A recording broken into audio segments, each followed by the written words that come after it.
Okay, so the additional clause addendum, this is an addendum that is attached to the purchase contract. So it would be initiated by the buyer, or I guess it could be initiated by the seller in turn if we were to counter a buyer on their offer. So, but it is part of the purchase contract. You'll see a box on page 1 of the purchase contract that outlines all the addendums attached to the standard contract. So HOA addendum, this is one of the additional clause addendum. Solar addendum, lead-based paint is another one.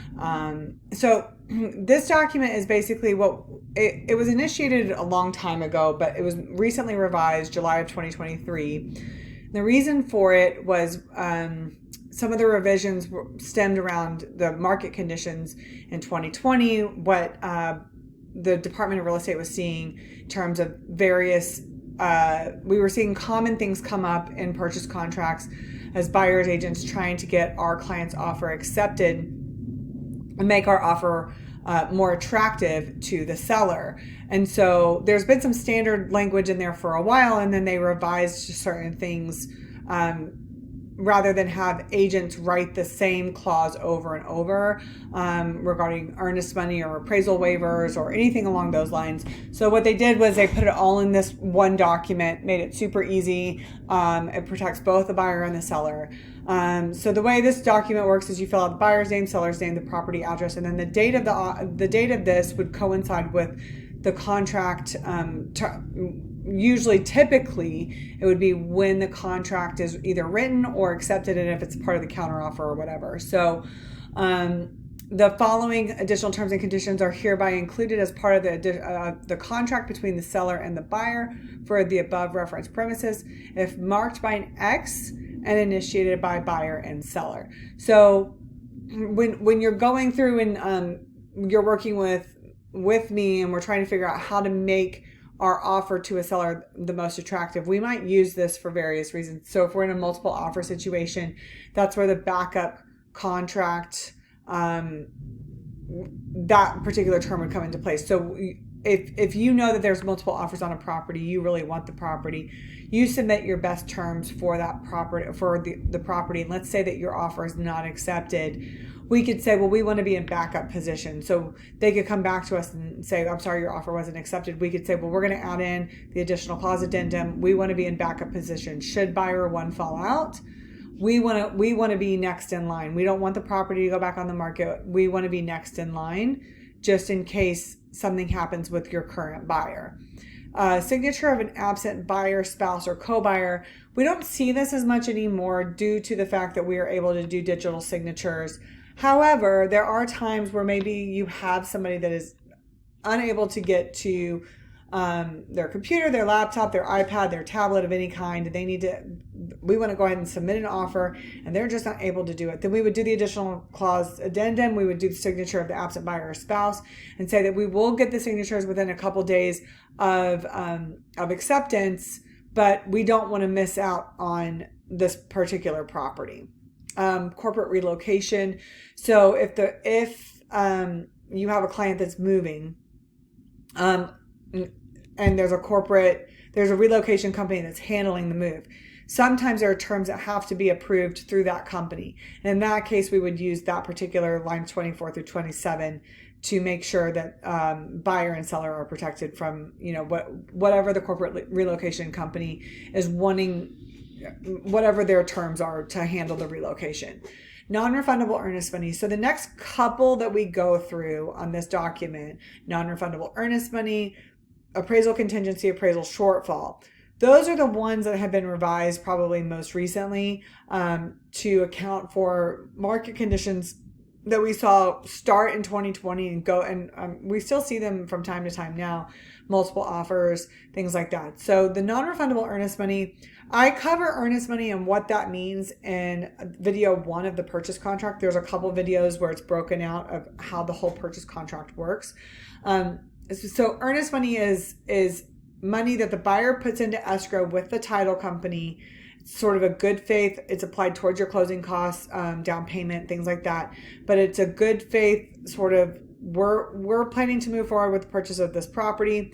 There are some ways that you can get it back once you move through the process of the contract, and there's contingencies in place to protect you so that that money is returned to you if something happens with the contract, your loan doesn't go through, the appraisal, we have issues with the appraisal, we get through inspection periods and we're not able to come to terms on repairs of the property, or we don't like the seller's responses to that or whatever, then in that case you would get your earnest money back. However, we saw this happen a lot. And every time we're in a seller's market, a super heavy seller's market, we see it happen where agents will write in their own verbiage in the purchase contract and the additional terms and conditions outlining, earnest money being non-refundable. There were multiple issues with the way those things were written, and so Department of Real Estate got together and decided to create standard language for all of us agents to use in order to protect both parties as best as possible. So for this one, it says buyer's earnest money shall be non-refundable unless buyer elects to cancel pursuant to Section 6 of the contract. The contract is canceled pursuant to the risk of loss provision or escrow fails to close due to seller's breach of contract. Buyer acknowledges that buyer's earnest money shall be non-refundable even if the premises fails to appraise for the sales price or the loan contingency is unfulfilled unless otherwise prohibited by federal law. So in this case, what we were seeing is agents were writing in things like, earnest money being non-refundable, or goes hard after inspection period, or it's non-refundable from day one of the contract or whatever, something along those lines. Well, that puts you as a buyer at risk. I mean, the seller loves that because they're getting that money whether the contract cancels or not. And then buyers were getting frustrated they weren't able to get their money back. So Section 6 of the contract outlines the inspection period. So that's your due diligence period of the contract. That's when you do all of your inspections. There's another video that outlines that particular section or what that means. So in this case, if you cancel during inspection period, you get your earnest money back. If you cancel for any other reason other than that, you're not getting your earnest money back outside of seller choosing to breach contract, or something happens to the property. Let's say the property burns down. You get your earnest money back in that case because you can't buy a property that doesn't exist. If seller breaches contract, then you would be able to, we could fight for earnest money in that case. It probably would go to a fight just depending on who believes who breached contract. Buyer acknowledges that the buyer's earnest money shall be non-refundable if the premises fails to appraise and the loan contingency is unfulfilled. So these are the two provisions after the inspection period that matter the most, and are safeguards in place for the buyer. By saying that your earnest money is non-refundable, in this case, if we're not able to come to terms of an appraisal shortfall, or if you lose your job and the deal cancels because you can't qualify for your loan, unfortunately, if this is included as the purchase contract, you as the buyer would not be able to get your earnest money back. As the seller, they're entitled to keep that earnest money under those circumstances because of this particular clause. Appraisal contingency waiver. So the appraisal contingency waiver is basically, there's a contingency in the purchase contract that if the property fails to appraise, you essentially have three options. Option one is the seller comes down to appraised value. Option two is that the buyer makes up the difference between the shortfall. So let's say the property appraises for $10,000 less than the purchase contract, then as a buyer, you're trying to get the seller to come down to appraised value. As a seller, you want the buyer to make up the difference. And then option three is that you split the difference, or you come 70-30, 50-50, whatever the agreement is. And then the appraisal contingency at that point has been satisfied. So the non-refundable earnest money, this wouldn't apply to you. But let's just say that you're willing to waive appraisal contingency. Let's say you have enough cash on hand to make up the difference. So we're offering whatever it is that we offer on the property. It comes in $10,000 to $15,000 short. You don't care. You have the cash to make up the difference. You're basically already saying that you're going with option two in this case, that you will make up the difference of appraised value. And you'll be able to, and that's how you're choosing to handle the appraisal. So you're sort of cutting the appraisal contingency off at the pass, and you're already addressing it from the very beginning. Appraisal shortfall. So we saw this a lot as well, where instead of just doing a blanket waiver and kind of putting your hands you're at the mercy of the appraiser and their determination of the value of the property. We saw these sort of basement ceiling kind of things in the event that the property appraises for, less than whatever buyer agrees to pay up to a certain amount over appraised value to the purchase price of the home. So like, for example, let's say we're under contract for a property at $500,000. The appraisal comes in at $480,000. Let's say we run comps. I'm representing you as the buyer. We run comps and we say, okay, it's iffy if we're going to get an appraisal for $500,000. The chances of it coming in around $490,000 are probably more likely.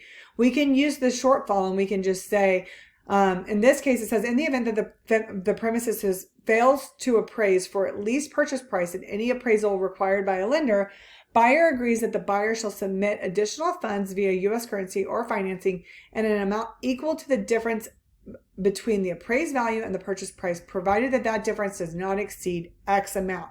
So what that means is, let's say that we know that there might be a $10,000 gap between the purchase price and the appraised price. And for this, so you say, okay, well, I don't mind making up $10,000. I'm not going to make up 20. I'm not going to make up 30, but I don't mind making up 10. So as long as we're within $10,000, then I'll go ahead and say we'll make up that shortfall. And so again, it's your way of sort of addressing the appraisal contingency right off the bat. And sort of putting the seller's mind at ease that if we're concerned about appraised value, we've already got it covered. We already know that this is how it's going to be handled. It's already addressed. All cash sale. Normally we don't do appraisals for all cash sales because they're not required. So if you're a cash buyer and you want an appraisal, we need to make sure that we take care of that because it's not written into the contract as your right. So if you want an appraisal as a cash buyer, we need to make sure that we address that with this particular section of the additional clause addendum.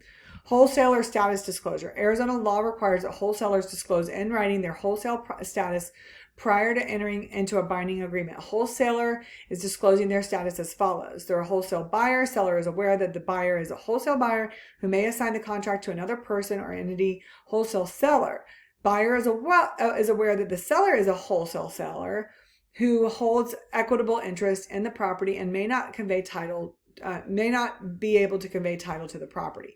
Typically, we see this more with buyers. So there are investors out there that buy wholesale. I've worked with them in the past, depending on the condition of the property, the circumstances with the seller.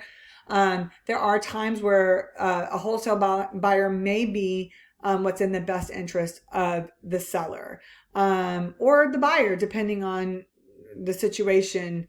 These are all very circumstantial. So in this case, the buyer, because it's more common with buyers, we would check that buyer box and basically say the seller knows that they're buying this property, that they're a wholesale buyer, they're not paying retail for the property.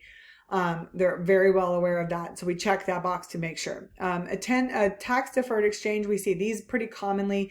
This is basically somebody who owns a property as an investment. They've taken the money, their profits, they're deferring their tax liability and putting it into another property. So all this does is basically say that everybody is aware that that is what is happening, that the seller or that the buyer is planning to use their funds from a previous investment property to buy another property. They're essentially deferring their tax liability until they get to a point where they no longer want to own any investment properties. They sell and then they'll have to pay taxes on whatever they've made on that. And I'm not an accountant, so I don't get too far involved in it. A survey. So sometimes there are properties that need surveys, typically with land, very rarely with sometimes custom homes, or if it's on a county island, and then water. So we typically see this more with custom properties, land properties, the water rights and what those look like. So if these are important issues to you, these two are not used as much, or I haven't used them as much on my end, but they are things that if we have concerns about how the property is going to get water, or we have concerns about where the boundaries are or lot lines for the property. We see it more in rural areas where properties are on a well, or there's concerns about what the easements and the lot lines look like, and if there's anybody encroaching, then that would be something that we would make sure that we check those boxes for those types of properties, to ensure that during your due diligence period, you're able to make sure that you're satisfying all of your concerns and getting answers for all of your concerns.